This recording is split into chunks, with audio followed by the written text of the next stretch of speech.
It's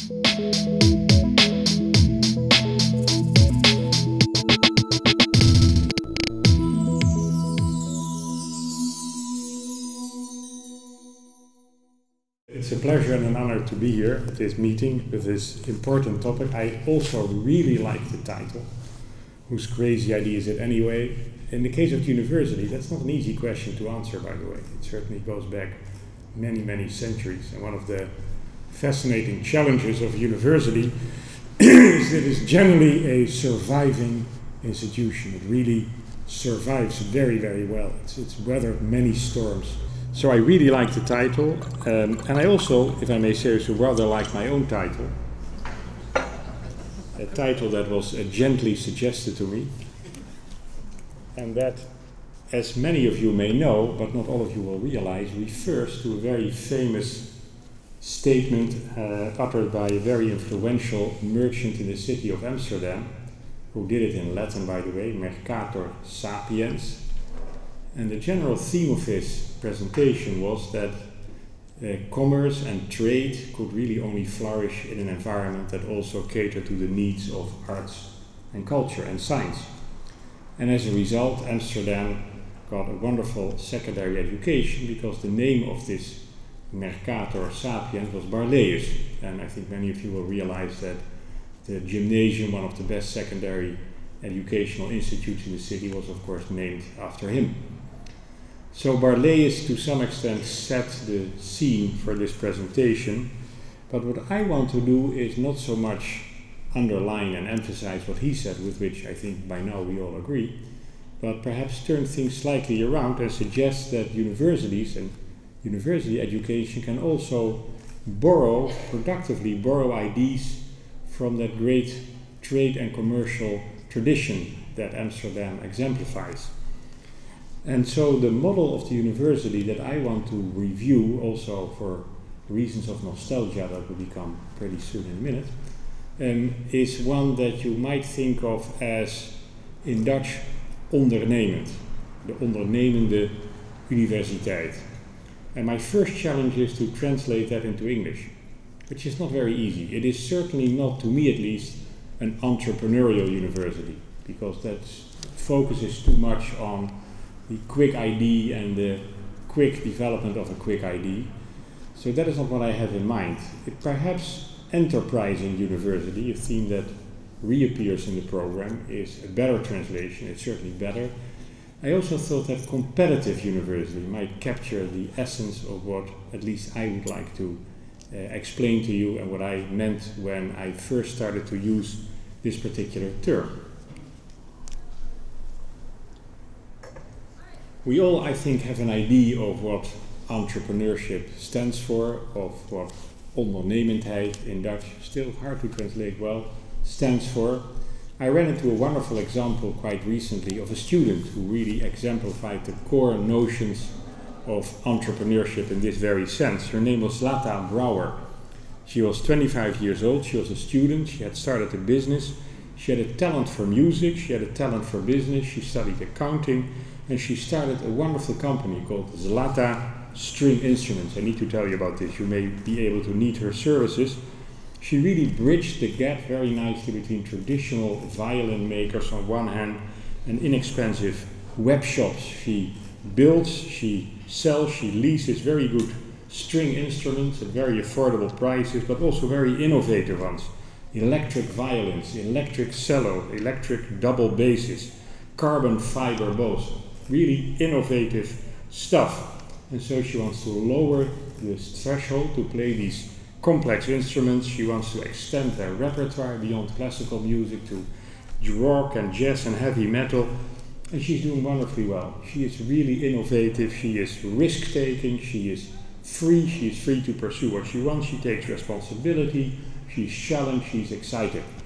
All of those, I think, are the features of entrepreneurship that appeal to all of us, and that, in a very real sense, can also be part of a university environment. And it is that kind of environment that I would like to recommend to you for your further perusal. It's not a very new idea. Very few ideas about universities are really new because it's such an old institution. This particular idea came around, at least was first called what it is called today, in the 80s as well, when Harry van Kronenberg was the Vice Chancellor of the University, now the University of Twente. I'm not sure that there are many of you who might remember him or have known him, but he was very influential in his days, and I think he can be called the founding father of this notion of a competitive university. Let me call it that for the time being. A competitive university, he said, is one in which entrepreneurship is exhibited at every level, which operates close to the market, which is prepared to do new and unorthodox things and to bear, very importantly, to bear the risks associated with them. And he realized, Harry van Kronenberg that is, he realized how relevant that university could be to the Netherlands in those days, and he also realized that this would be a university that really could turn knowledge into a competitive advantage for the institution itself. And in fact, he worked very hard to put this idea in practice. And those of you who know Twente as university, I think will still recognize some of the features that he introduced. It was not the only place where these ideas were voiced, and as luck would have it, more or less a few weeks even after he coined the phrase for the first time, a little book appeared, of which I was one of the authors, as luck would have it also called Naar een ondernemende universiteit, towards the entrepreneurial university, enterprising university, competitive university. And for a few months we engaged in some rather harmless banter as to who had really thought of this idea first. I think it's fair to say that he probably did, and so he rightly won. But in that book again we outlined the core ingredients and worked on them in somewhat more detail that I already mentioned to you. I worked on this book with an interesting group of authors, about 6 of them. 3 of them later became ministers in the Dutch cabinet. I think all of them did reasonably well. And all of them, I think, realized, looking back, because we talked on and on, that the ideas that we tried to pin down were not just fashionable in those days, but they're also quite practical. And what I really would like to do is to review what the university stands for today, referring especially to a recent document that Mr. Zijlstra submitted, a strategy for higher education, to see where the similarities are and to see where the gaps are, and to say something about the differences between where we thought we would go 25 years ago and where we have ended up today. So again, what did we think this competitive university was all about? It certainly was not, emphatically, not a university controlled by business, not at all. But it was a university in which both the staff and the students would be encouraged to be enterprising in the best sense of the word. And those ingredients, interestingly enough, are very familiar to those of you who watch university today, because many of them are now firmly embedded in the culture of the average Dutch academic institution. An institution that puts quality above everything else, as we suggested it should. A university that aims to deliver excellence in education and research to turn out outstanding graduates, and in order to do so, very importantly, a university that is willing to make choices, to set priorities concerning the disciplines in which it really wants to excel, and also sets priorities on the students that it wishes to teach, selects those students, rejects other students inevitably, and also to be very precise and selective about the methods that you use to teach them. And the idea was, and still is, that these choices, these priorities would give every university a fairly unique identity. And the university funding system, in which the government has to be involved in every civilized country in the world, the university funding system should offer the incentives that are necessary for this kind of diversification and should promote the efficient expenditure of the public funds set aside for that purpose. So here you have maybe the core ingredients: a concern for excellence, a unique identity, a focus on quality, cooperation also with the business community, of which more in a minute. Those are, I think, also what many of us feel are useful, if not crucial, features of a good university. And this whole search for quality is perhaps even more urgent than it already was in the past. We all know that a good university system is very much part of the competitive dimension of any serious country. And if we worry about our competitive status, as we do and as we should do all the time, we also should worry about how well our universities are contributing. We have an official goal in this country, as many of you know, to be a top 5 knowledge economy. It all starts with good intentions. I'm happy about that good intention, but we also know there's always a risk it ends with just good intentions. That risk is very real here today. So again, if you look back, if I look back at least to 25 years ago and look at what the kind of university that we would try to advocate in those days, I recognize many of those ingredients. But there are also some interesting differences. Things that came up in between that are now more important, much more important than we thought they would become. Let me just mention 3 of them. First of all, there's this interesting challenge of cooperation and scale. We always felt that a competitive university would be well acquainted with what its competitors did. That is part of being competitive. It would choose its priorities in research and teaching based on what it knew about that competition. It would concentrate in some areas, it would drop a few other areas, so that still seems to make a lot of sense. But the need to coordinate and cooperate between universities is much stronger than I think we thought it would be. It is really by now a necessity, because in doing that, in coordinating and cooperating, we can secure not so much that each university does well, but also that the system as a whole does well. And at the end of the day, we want to design the system at the level of the countries in such a way that it attracts top talents from all over the world. This whole quest for talent, competition for global talent, is also much stronger than 25 years ago, and a real ingredient and a positive ingredient of the current university scene. So cooperation, coordination, and perhaps economies of scale where they are and where they can be found. All of us know that there are big plans in that category in the Netherlands today. 3 universities in the South Holland, Delft, Leiden, Rotterdam, are considering a major form of cooperation, if not a merger. There have been talks between the 2 Amsterdam universities. All these challenges are there. It's interesting, and I think also uncertain where they will end. Let me just say that for these to be at all successful, they need to be much, much more than just a bureaucratic move. They first of all need to really cater to the needs of the students who attend these universities, because if there are no tangible benefits for them, then you will immediately see on their part a great reluctance to enter in what also could be viewed as a large scale that destroys a lot of immediate contact between the university and its students. So there is, if you will, a threat there as well. And even more importantly, it will only work if the universities that intend to cooperate closely are also ready to reallocate budgets across university lines, across the former university boundaries. If there is no commitment on the part of the sum total of them to really focus their resources on what the sum total does best, well, there's a possible consequence that some parts lose money to other parts across that former boundary, then again I don't think the quality impulse will be what it should be. That was the first difference. Again, we'll see what happens. Economies of scale are there, but they're not easy to grasp, neither in business nor at the level of universities. The second issue that is really much stronger and more explicit than 25 years ago is what we've come to call valorisatie. I'm not even sure if valorization is an English word, but let's assume it is. You all know what I mean. The idea is to accommodate, very much accommodate, encourage, and applied research. That's what we already said in 1987, to work with business in a productive manner, to make sure that indeed the university plays a role in that whole domain. But interestingly enough, if I reread what we wrote 25 years ago, we very much thought of this in terms of community service, maatschappelijke dienstverlening. So one of the 3 targets university had for decades, and we felt it fitted under there. By now I think we view it very differently.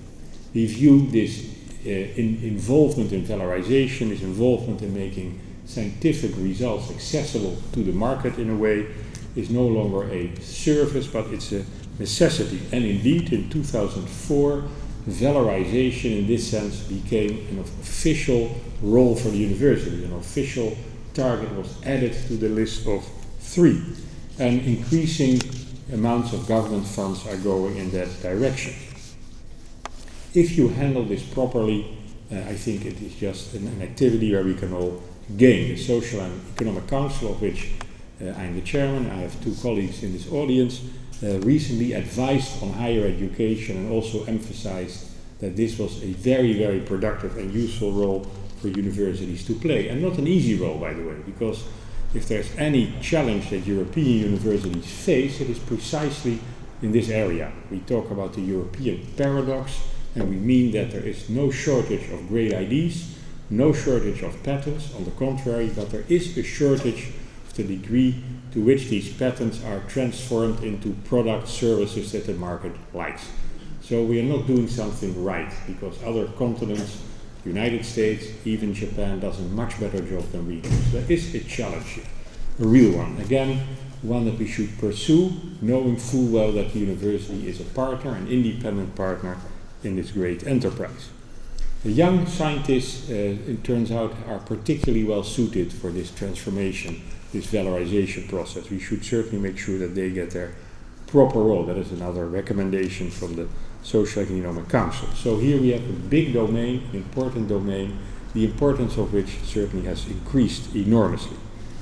But it could only coexist at the university provided that another important dimension of the university is in no way underestimated or overwhelmed by this new emphasis.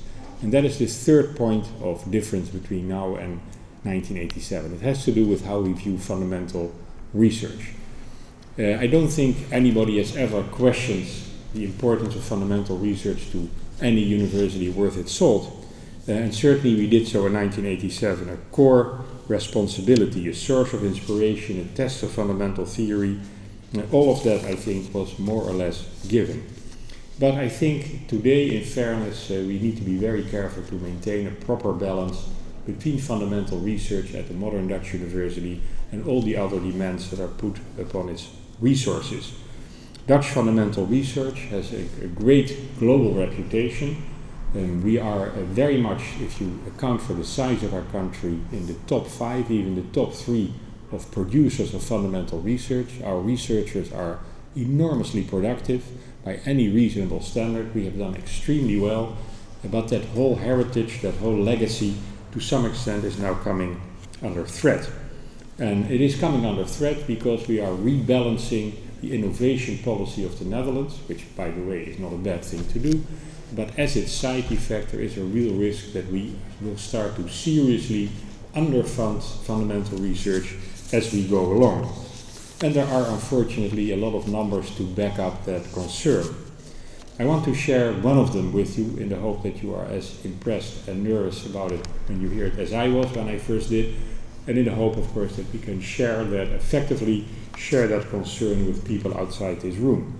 And it's a very simple number. It is simply the amount of budget, public budget, that is spent on R&D in the Netherlands. And this is as a percentage of our national product.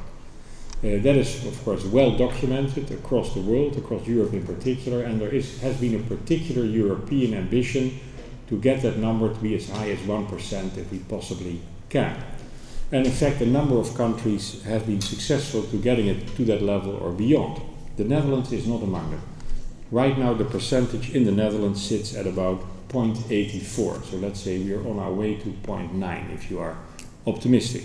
But it's still well below where it should be. But as much as I regret it, the most recent predictions for where that number will go in the future are extremely disturbing. And there is now a prediction from the Rathenau Institute, very well reputed institution, that in 2015 the number will actually drop to 0.68 from 0.84. And all of you can figure out that is really a huge decline. So this is something I really recommend to your attention, because if that is true, if that materializes, it is something that should worry all of us deeply. I will spare you the details about all the other budget cuts that are appearing all over the scheme, many of whom also affect fundamental research indirectly. The subtotal probably is best summarized by that one statistic that I shared with you.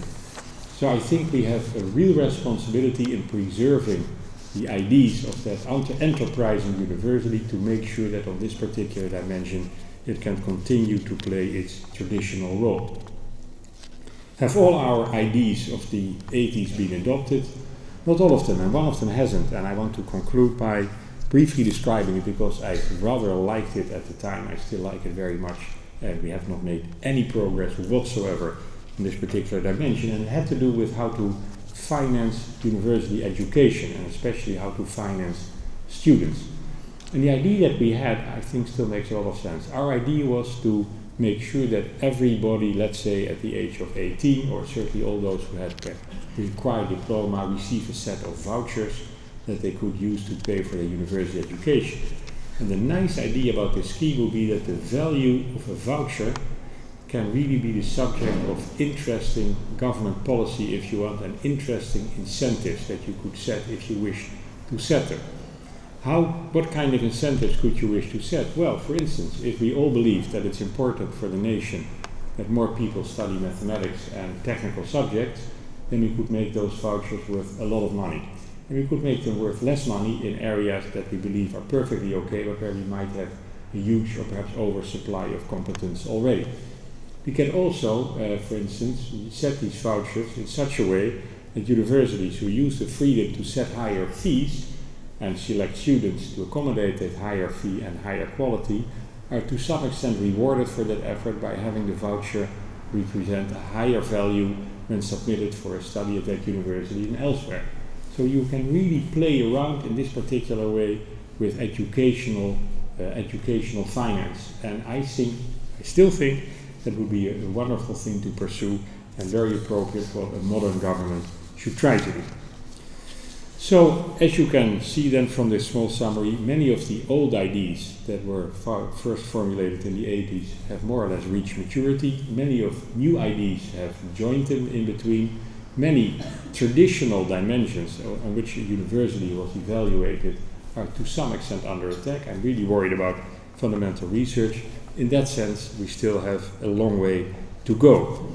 And we'll see what happens in the coming years. But let me just conclude by reminding all of you about perhaps the best news about universities. And the best news about universities is that of all Western institutions, the universities are by far the best survivors.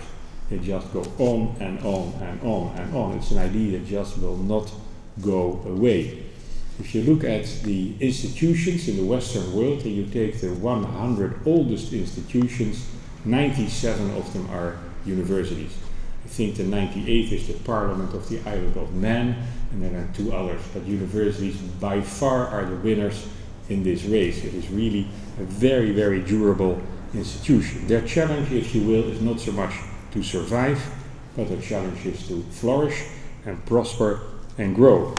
And I personally believe, and still believe, that a university that is eager to compete, to dedicate its resources to competition, is poised to win. Thank you very much.